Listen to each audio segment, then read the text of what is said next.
얼마 전 IMAX관에 가서 김혜의 칼날 도곡마을편을 보고 왔는데요. 구성이 얼마 전까지 방영되었던 활락의 거리 마지막 2편, 그리고 도곡마을편 1개 이렇게 구성이 되어 있습니다. 후기부터 말씀드리자면 가서 보자마자 TV와는 아예 다른 느낌이고요. 특히 활락의 거리 마지막 2편도 이미 본 건데도 다른 느낌으로 다가왔습니다. 그리고 시작된 도곡마을편, 스포는 하면 좀 그럴 것 같지만 잠깐만 이야기하자면 일단 타이틀이 상현 집결인데요.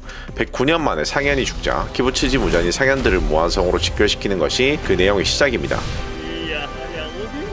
후기를 말씀드리기 전에 꼭 말씀드리고 싶은 게 CG가 진짜 미쳤어요. 영화관 가서 꼭 보시기를 추천드립니다. 예전 하현들이 집결했었던 무한성에서 상현들이 집결하는 내용으로 시작이 되는데요. 무한성 CG 하나만으로도 영화관을 간 이유가 될 정도로 CG가 어마어마합니다. 여튼 100년이 넘는 시간 동안 변하지 않는 상황이 처음으로 변한 상황에 우부야시키는 희망에 찼고 키부츠지 무전 화가 났습니다.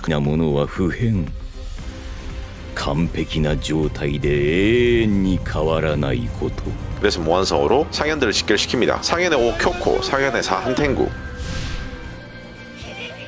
그리고 무한열차편에서 봤던 상현의 3 아카자, 사실 제 개인적으로 가장 좋아하는 캐릭터이기도 합니다. 그리고 상현의 2 도마, 마지막으로 상현의 1 코쿠시보.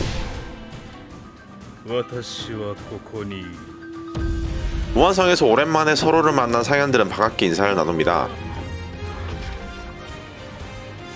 그런데 아카자가 도우마를 별로 좋아하는 것 같지 않네요. 오늘 여기에 대해서 잠깐만 사전 지식 겸 설명을 좀 해드리려고 합니다.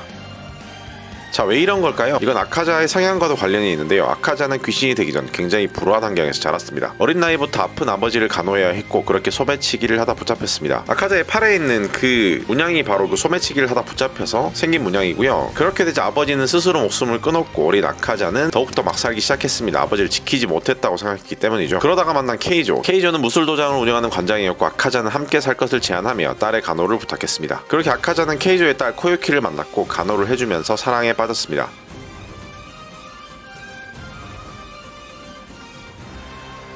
그렇게 둘은 미래를 약속했고 아카자에게는 행복한 미래만이 남아있을 것 같았습니다. 그런데 아버지는 지키지 못했지만 케이조와 코유키를 지키기로 결심하고 아버지의 무덤에 다녀온 사이 도장을 탐내던 근처의 검술도장에서 케이조와 코유키를 독살했습니다. 화가 난 아카자는 검술도장에 찾아가 67명을 맨손으로 때려 죽였고 그 이후 상현을 키우려던 무전을 만나 귀신이 되었습니다. 귀신이 되어 기억을 잃은 후에도 그 기억의 편린으로 인해 아카자는 여자를 먹지 않고 강함에 더욱더 집착을 하죠. 그래서 무한열차 편에서 렌고쿠와 싸우면서도 그렇게 강함에 대해서도 이야기를 하고 집착을 했던 것입니다. 이 모습은 도곡마을 편 이후에 나올 마지막 싸움에서도 그 모습을 보여줄 예정인데요. 귀신의 강함은 귀신이 되기 전에 강함에도 영향이 있지만 귀신이 된 이후 얼마나 많은 사람을 먹었느냐에도 영향이 있는데요. 아카자와는 다르게 도우마는 남성 여성을 가리지 않고 먹었고 오히려 여성이 더 영양가가 높다고 선호합니다. 사람 고기를 안정적으로 공급받을 수 있는 사이비 교주의 신분이라 아카자보다 늦게 귀신이 되었지만 훨씬 많은 사람 고기를 먹었고 그렇게 더 강해지게 되었던 것입니다. 일종의 혈귀계의 금수저인 것이죠. 상현의 서열은 아랫서열이 윗서열에게 도전을 해서 이기면 윗서열로 올라가는 시스템입니다. 그렇게 아카자보다 더 강해진 도우마가 아카자에게 도전을 해서 이겼고 그렇게 상현의 2였던 아카자는 상현의 3이 되었고 도우마는 상현의 2가 되었던 것입니다. 자신이 약해서 사랑하는 사람들을 지키지 못했다고 생각하는 아카자는 강함을 숭배하고 좋아하지만 자신과 다르게 여성을 마구먹어 강해진 도우마에게 약간의 질투의 감정도 있으면서 열등감도 가지고 있습니다. 그래서 아카자는 도우마를 싫어하는 것이죠.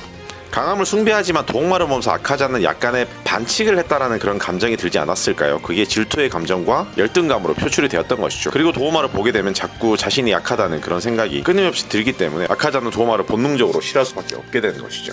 도곡마을편 그냥 보는 것도 재밌지만 이런 사전 지식을 가지고 보면 조금 더 재밌게 볼 수 있습니다. 아직 못 보신 분이 있다면 극장에 가서 꼭 보시기를 추천드리고요. 리뷰왕이었습니다.